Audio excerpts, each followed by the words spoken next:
Hello everyone, welcome to Vision Lakshya. Myself Vanshika Dhingra. Today we are going to do the topic aggregate supply. In the last lecture we have studied aggregate demand क्या होता है. आज हम पढ़ेंगे aggregate supply क्या होता है. ठीक है, जैसे हमारा aggregate demand क्या था, जो कि हमारे क्या कर रहे हैं, sectors of economy plan कर रहे हैं to buy at a given level of income. Similarly जो हमारा एग्रीगेट सप्लाई है, ठीक है, ये क्या होता है, प्रोड्यूसर्स विलिंग कर रहे होते हैं टू सप्लाई. डिमांड में हम खरीदने का सोच रहे होते हैं, सप्लाई में हम बेचने का, मतलब प्रोड्यूसर्स सप्लाई करने का. ठीक है, तो क्या होता है एग्रीगेट सप्लाई, मनी वैल्यू. किसकी money value, goods and services की, जो कि सारे प्रोड्यूसर्स विलिंग कर रहे हैं to supply in an economy. उस पूरी टोटल सप्लाई को क्या कहते हैं, एग्रीगेट सप्लाई. ठीक है, and aggregate supply is also known as AS. ठीक है, एएस भी हम लोग डिनोट कर सकते हैं.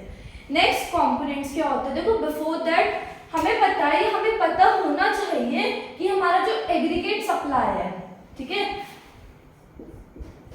That is equal to our income. Aggregate supply जो है वो इनकम के इक्वल है. ठीक है, तो इनकम में क्या माना जाता है कि जितना भी हमारा पार्ट ऑफ इनकम हम क्या कर रहे हैं, अर्न कर रहे हैं, उस इनकम में से कुछ पार्ट हम लोग अपने स्पेंड कर रहे हैं for our consumption, and rest of the income का बचा हुआ पार्ट हम लोग क्या कर रहे हैं, सेविंग्स कर रहे हैं.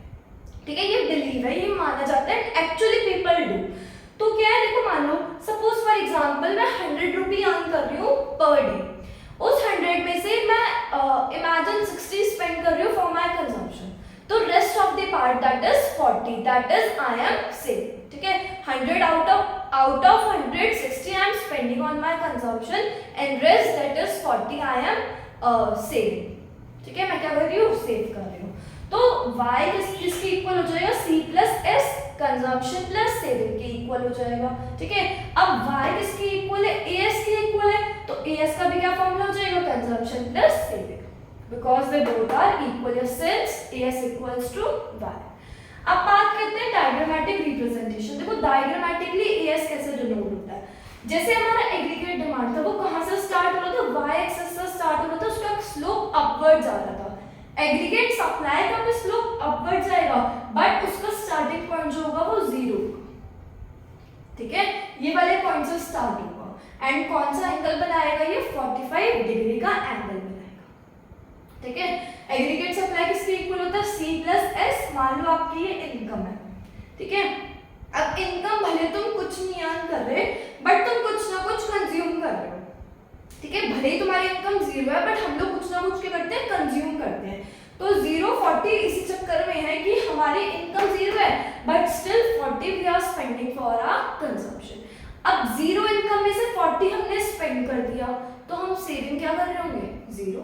ठीक है, तो ये कितना हो जाएगा, -40. ठीक है, now our income is 100. Out of this 100 120 we are spending on consumption. मतलब हम इनकम से ज्यादा कंजम्पशन में स्पेंड कर रहे हैं, तो हमारी सेविंग भी नेगेटिव में चली जाएगी, मतलब -20. ठीक है, now our income is 200. Out of this 200 we are consuming 200. 200 कमाए, 200 खर्च दिए कंजम्पशन में, तो क्या बचा हमारे पास, 0. मतलब नो अर्निंग या no money left for save. ठीक है, यहां तक समझ में आया, no issue I think. Next, income हमारी क्या है, 300 है. आउट ऑफ दिस 300 हमारा कंजम्पशन पार्ट कितना है, 280. मतलब 300 में से 280 हमने स्पेंड कर दिया फॉर आवर कंजम्पशन. ठीक है, तो हमने कितने सेव करे, बैलेंस दैट इज 20 हमने क्या कर दिया, सेव कर दिया. नेक्स्ट, 400 क्या है, हमारी इनकम है. इस 400 में से हमने 360 स्पेंड करी अपने कंजम्पशन में, लेफ्ट 40. ठीक है, फॉर आवर सेविंग्स. 500 में से 440 we have spend, balance that is 60 left for saving. Then income है हमारी 600. आउट ऑफ दिस हमने 520 क्या कर लिए, कंज्यूम कर लिए, balance 80 is left for saving. अभी तक होप समझ में आया होगा आपको. ठीक है, नाउ जैसा कि हमने पढ़ा था, as किसके इक्वल होता है, हमारा c प्लस एस के इक्वल होता है, या फिर as इक्वल्स टू y भी हम कह सकते हैं. तो c प्लस एस, इन दोनों का टोटल हमारा क्या हो जाएगा, as. नाउ 40 प्लस माइनस 40 कितना हो गया, 0. 120 प्लस माइनस 20 कितना हो गया 100, 200 प्लस 0 200, 280 प्लस 20 300, 360 प्लस 40 400, 440 60 500, 520 और 80 600। देखो इनकम ये रही हमारी एग्रीगेट सप्लाई ये रहा, तो इससे हमें क्या पता चला कि हमारी जो इनकम है और हमारी एग्रीगेट सप्लाई है they both are equal as we can see on the board. ठीक है, जीरो ये सारे सेम है, ये सारे सेम है। ठीक है, तो इससे क्या पता चलता है कि हमारी इनकम जो है किसके इक्वल है, एग्रीगेट सप्लाई के इक्वल है, हेंस प्रूव्ड। ठीक है, हमने प्रूफ करा है खुद कैलकुलेशन करके। ठीक है, on the basis of this data, ये आपका कंजम्पशन का पार्ट है, ये आपका इनकम का है।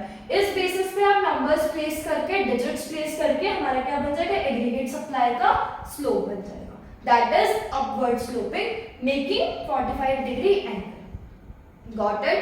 Hope you understood the full concept of aggregate supply and it is very very very clear to you. And if आपको समझ में आया हो, you got the clarity, please like, subscribe and share more and more so that every student get this topic and they should also have this knowledge. ठीक है, this is I think very easy concept clarity. Thank you so much.